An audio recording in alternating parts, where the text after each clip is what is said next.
And so that's kind of what we're going to talk about, is how we can generate or how we can learn anything, how we can use these tools to assist us in learning any skill that we want. What we're currently seeing in the labor force right now is that it doesn't really seem like jobs are going away, but rather some skills are. That AI isn't killing jobs, but rather it's making some skills maybe a little less valuable and so forth. Now I might be thinking, well, what are those skills? And man, I really hope that it's not those creative skills. Like, how often have you heard that fear of, well, now all of a sudden the AI is going to be doing all this creative work, and now I'm going to be just doing this boring stuff.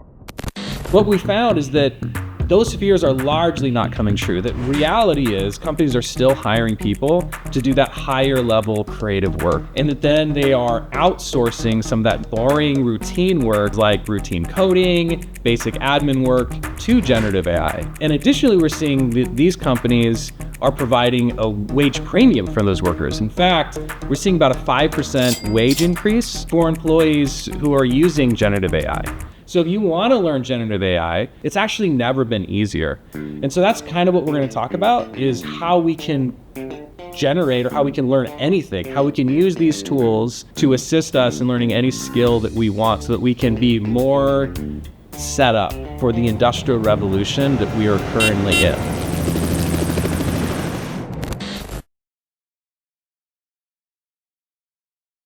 You've already heard how AI is changing the business world, how AI is changing jobs. Think of it as an amplification of your own skills and knowledge. And when you think about it that way and treat it as a teammate or a collaborator, you're going to end up with a lot better results. This is a way that you can start using them, and you can see ways of starting to use them.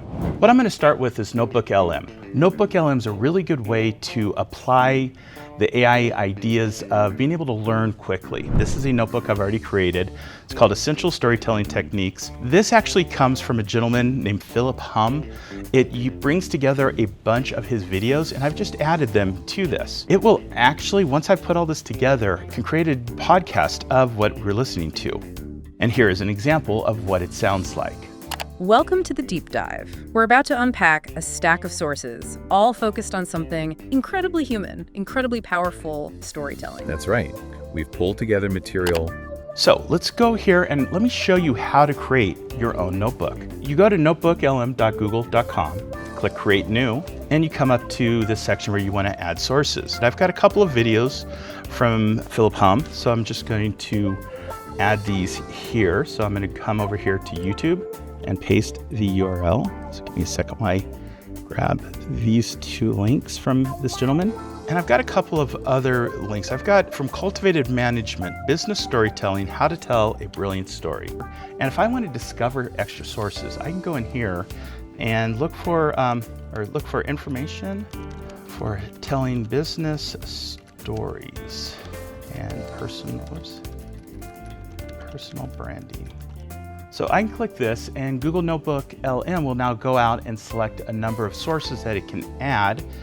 And you can go through these and choose ones that you think sound interesting. I'm going to remove some of these. I don't want all of these here. Now, some of the interesting things you can do here is you can create a mind map. So I can click that and start that out. I can get a fact, or I can even take notes.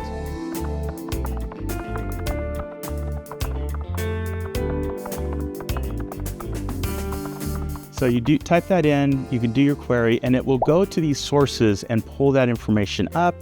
And you can see that it tells you in a concise way what you can do. And it also gives you these links to the specific items. So this is talking about that Tales Triumph, Impact of Storytelling. And it's also got Become a Storyteller. And it actually tells you or shows you exactly where it is in your sources.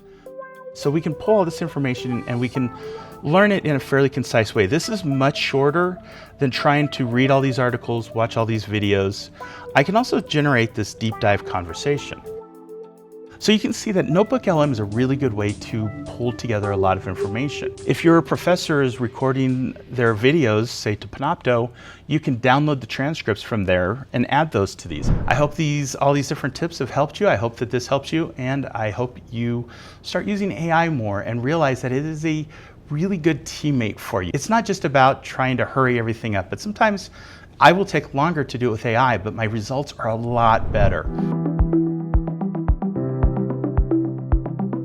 So hopefully by now you're excited about how you can learn anything with AI. You might be so excited about the potential, you're wondering, well, if I can learn anything, do I even want a college degree? I think AI is going to make college and a traditional business education even more important, and I'll give you 3 reasons why.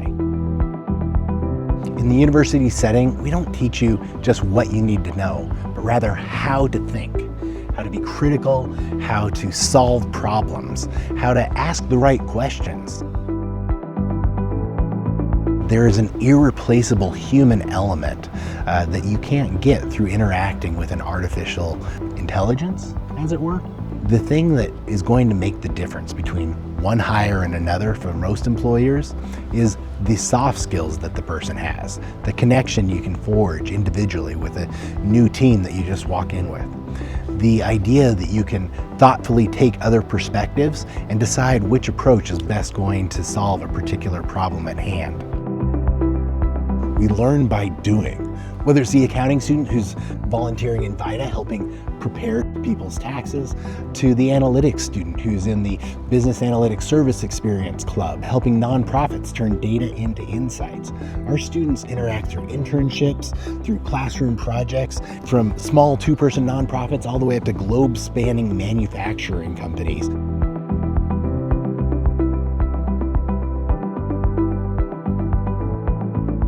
So as AI transforms how insights are generated, work is done, and humans solve problems, faculty at the College of Business and Economics want to connect our students with the business community to tackle those problems and AI's place in them.